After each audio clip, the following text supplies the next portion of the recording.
Hey guys, I'm Super Set here, back again doing another gameplay analysis, this time of Blackfeather.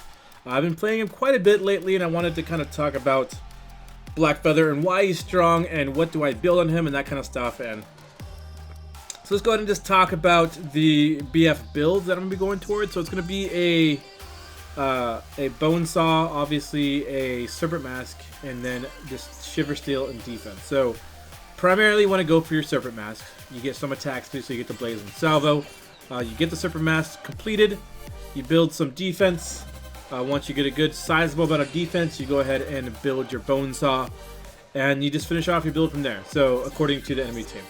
And just in conjunction with the passive of BF, or just the amount of damage you can do from his abilities, I would say, it would really synergize well with the breaking point, because it just basically means over time he gets stronger and stronger and harder to kill. Especially with the hard reset on the A once you get that overdriven, and the barriers also help in fights as well over time, because you can get 1 or 2, sometimes maybe even 3 of those Bs off, which adds up to quite a bit of barrier, quite a bit of damage absorbed over the duration of a fight. So primarily in the beginning, I'm going against a Finn, so it's going to be a little bit difficult given the pure damage Finn can do. But I just go ahead and focus on farm for the most part, unless my team needs me, then I'll go ahead and rotate. The best thing I can do is just focus on that farm, so I can go ahead and just excel what I do best, which is chase and kill. In the early games, it's a little bit more difficult to make that work. He's a little bit, I want to say weak, but he isn't the best in the beginning.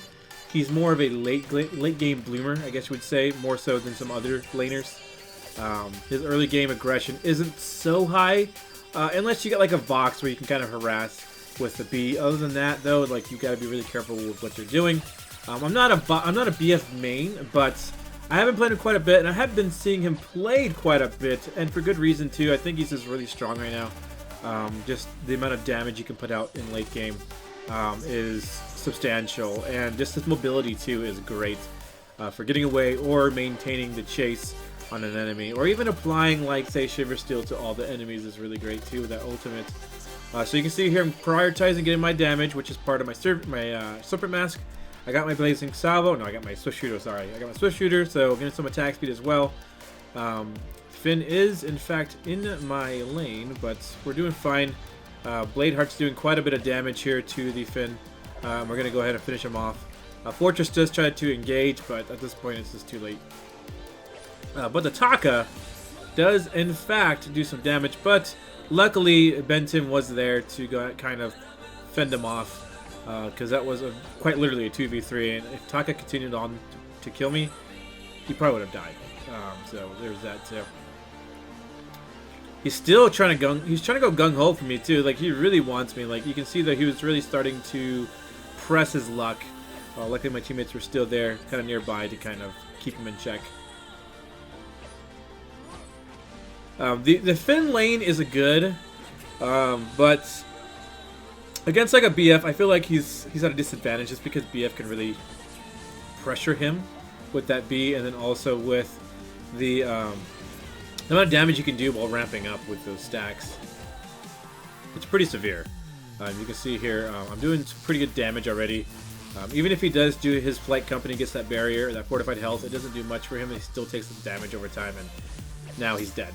I mean, you can see there, like, there was nothing he can do other than just try to be safe and sit by his turret, which he did not do, or, you know, extend and try to make something happen, which it didn't. So again, I do max out my B first. The reason why I do my B is because it does give me barrier, and it does allow me to harass a bit more. So having that B leveled up first, for me personally, is a easier way for me to keep my enemy laner in check, and just to keep myself from dying completely. It's really nice to have. But yeah, so just focusing on farm.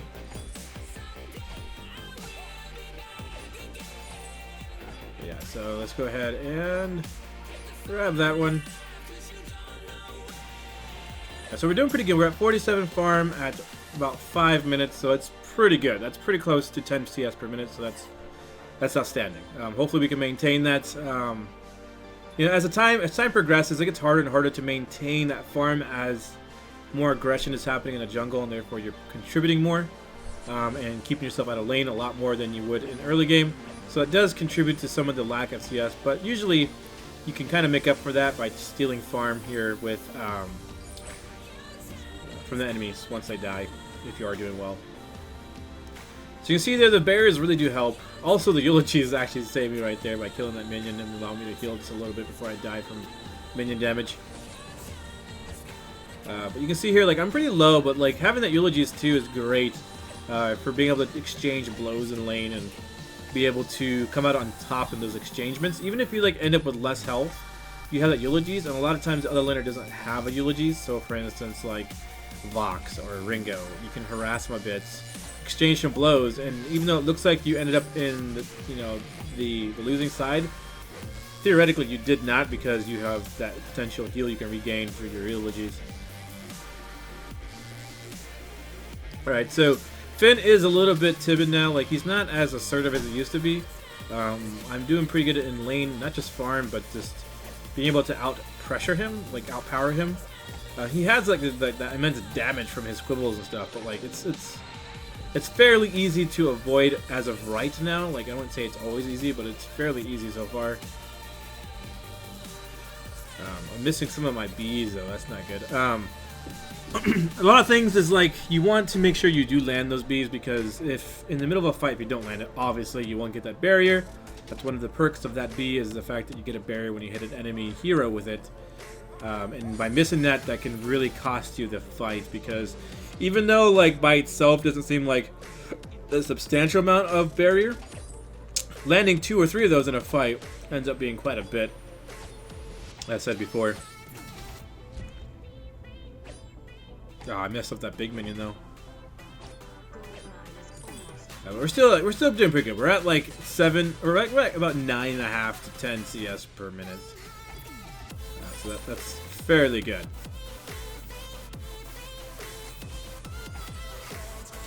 Looks like Bladeheart's going in, doing some aggression there. So I'm gonna go ahead and try to get around there to make sure that if something does happen, that I can in fact contribute. Yeah, Finn's having a hard time. His energy is not topped off. He's having a hard time farming because, you know, whether it's me or Bladeheart coming up and pressuring him, he's having a hard time. And luckily, my junglers are doing good too on their own. Here's where I come down. I see that, you know, my Bladeheart went down, so I'm gonna go ahead and try to help where I can, and hopefully get this Taka. So there we go. We use our ultimate. He did go stealth, so I went ahead and used my ultimates. It's kind of like a risk of where he's gonna go, but I was hoping he would go the upper right direction, so I kind of ultimated, or used my ultimate towards that direction, and fortunately revealed him through that means. But here's where I made a mistake. I tried to stick around. Fortress did want to do a little bit of aggression here, so I was like, okay, I'll contest that. But that just prolonged me taking the farm even longer, and now I'm gonna get caught out by not just Fortress, but also Taka, which is where I will die. From the... No... Yeah, he gets me right here. Yeah, so we almost got to Bladeheart, but just not quite enough. And I don't know... I don't remember if I picked up the minions or not back there, but I don't think I did. I got the Fortress, but I didn't pick up the minions. I think that's what happened. I don't know why I suddenly forgot. Alright, so we're looking good. So we're still losing a little bit of CS here. We're no longer like 10 CS per minute. We're about 9 CS, 8.5, but it's not too bad. We're going to go ahead and catch back up here, getting all these minions right here. Just a lot of minions right here.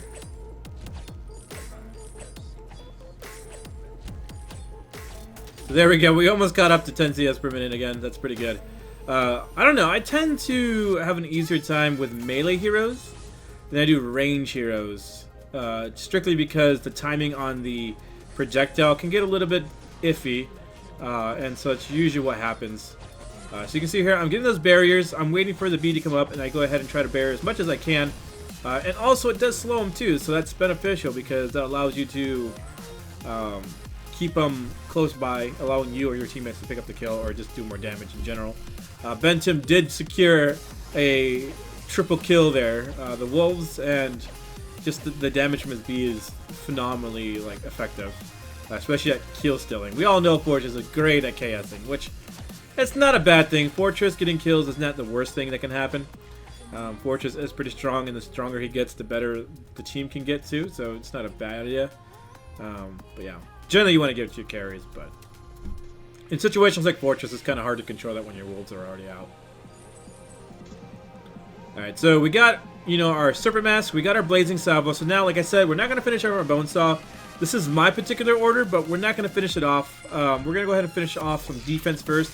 So I want to work on an Aegis. I'm now working towards a Shiver Steel, so I can go ahead and keep these guys pinned down a little bit longer. And this is going to be a little bit risky here because they are doing a lot of damage, but we managed to pick up them because of the barrier. I actually survived that. Crazy. Yeah, I didn't realize it was that close to dying when I was actually in the match playing. But yeah, like the barrier actually saved me there. Like if I didn't bury the Taka right there, I would have probably died from either a bleed or just from the pure damage of his abilities. And now we get to take out 2 turrets because of that, or potentially 2. I don't know if we take out this one too or not. We should. It looks like we are going to. There is a bug though I've noticed. I don't know if it's... We didn't get the turret. We did not get the turret. I don't know if you see that, but we didn't get the... Oh, there it is. The minions got it. So there you go. I used the terrain to get away. It's another good thing about BF is he can do that. He can escape quite easily once he has that's ultimate up. And another kill. My goodness. Yeah, this is starting to be a landslide. It's starting to be pretty good because I'm getting stacked on defense and my damage is fine. And Bladeheart's going to get stronger too. And really, they got to decide who they're going to focus. Are they going to focus me or are they going to focus Sky? And either one, they're a threat. And so, like, this is kind of the hard thing about this comp is, if you guys don't know, this comp is pretty well known. The BF Sky comp is quite well known, and throwing in a Fortress in there, it just makes it that much more deadly. But yeah, it's a pretty nasty comp, and it's starting to come back, and for good reason. Sky's early game damage is phenomenal. BF's is a little bit lower, but its late game potential is crazy. So in conjunction with the damage of Sky early game and throughout the entire match, it tends to be a pretty dominant composition for heroes. But what was I talking about? Yeah, so anyways, we got our defense, we got our Shiver Steel, we got an Aegis. Now I'm going to work towards a Bone Saw. I'm getting that Piercing Spear. Here's where it gets a little bit scary because I get caught out, getting a lot of damage done to me. Trying to bury as much as I can, trying to use my ultimates to get out of there, and it's looking pretty scary, but it looks like we're going to go ahead and be able to do some damage here quite quickly. No, we didn't get a berry off. We needed to get the berry off, but we did not get it, and now it's all up to Bladeheart, but he's going to pick up a... No, he's not. Wow. That Taka is definitely going to do some nasty damage, but he does pick up, I think, one of them. There he goes. And he's going to boots out of there because I know Taka is going to want to X-Rat too if he has energy. I don't know if he does or not. But yeah, so that was kind of a nasty fight. I got caught out. That was my mistake. I shouldn't have been in there to begin with. I should have let my roam do that for me. Bladeheart's still trying to get these kills. Just can't quite get all of them, but he did pick up Fortress. Taka's going to go ahead and X-Retsu him just like any other Taka would at that low health. Prime target for an X-Retsu, especially at CP Taka, which I believe this is no, it's a weapon powered Taka, but still, it's still a lot of damage. So here we are. We're gonna go ahead and isolate the Taka. He's been cut out too, so there we go. Use my Shiver Steel too, so he can't just like get away without me being able to damage him while he's running. Pick up the minion mine, get that gold. Oh yeah, the bug. So the bug that I've noticed. It's hard for me to tell whether or not I'm doing the damage, but the bug is you use your A on a minion or on an objective or sometimes even a hero, I think, and you'll go right through them. Instead of going up towards them and then stabbing them, you'll go through them as if you dash through them. And it's kind of weird, and that sucked. They took our gold mine. That sucked. It's weird because I'm not sure if I actually do the damage or not, and it's kind of like, it throws me off, but hopefully I'm still doing the damage. I'm not seeing it, but I want to see if I can kind of see it. I gotta get out of there though. Use your ultimate, Rumble! Use your ultimate, bro. Yeah, I should use my ultimate there. Oh well. Using the ultimate, I may be able to get away or just reposition myself towards my team. But unfortunately, I was not able to. Ben is going to be chased by the fortress, but he's going to go ahead and get away because the life spring is healing him right now. And it's going to be just enough to allow him to get away without dying from that polite company. Because that polite company actually did a sizable amount of damage, but luckily the life spring did keep him tip-top shape and allow him to survive, so that was good. So I'm currently 12, 3, and 4. Not too shabby. Doing a lot better with BF than I used to. But there are still some situations where like I could have ulted out of a bad position or whatever it may be. Just do something a little bit more effectively, and I didn't seem to think about doing it at the time. But that's what practice is for. So there we go. I did it again. See, like I should have killed it. I think. I want to rewind it, but I don't want to ruin up my syncing. So, but I'm pretty sure that that's not doing damage sometimes. I'm like 90% sure. Let's see. Come on, do it. I want to see it. Oh no, we're in a fight now, so it's kind of hard to see. I wanted to kill as many as I get infusions, but my teammates are already going in, so that's the reason why I am doing what I'm doing here. Alright, so I hit the Taka that time because it didn't go through. Yeah, but the barriers are nasty, along with the Serpent Mask to be able to keep me topped off too. So they're going to go ahead and push Kraken. I'm going to push lane. A lot of times if you are in a situation where you did ace the team, you don't want to just invest all your team into one objective. You want to split the objectives so one goes, lane and pushes turrets, and then the other two get the Kraken.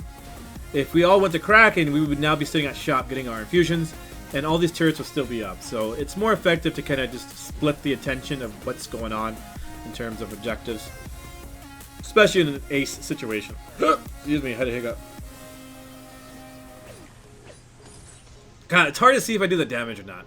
Let me know in the comment section below if you guys are experiencing that bug too with BF and his A.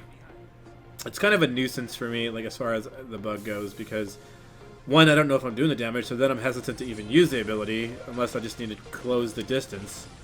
And then two, like, oh man, this is nasty. This is nasty.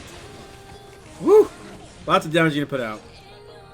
And two, like if it's not doing damage, that sucks, because that's potential damage I could be doing that I'm not doing. And Blader isn't going to die here. He is going to be taking the damage from the Saka. And there he goes. He has no turret to back up, or to fall back on, so it's destroyed right there.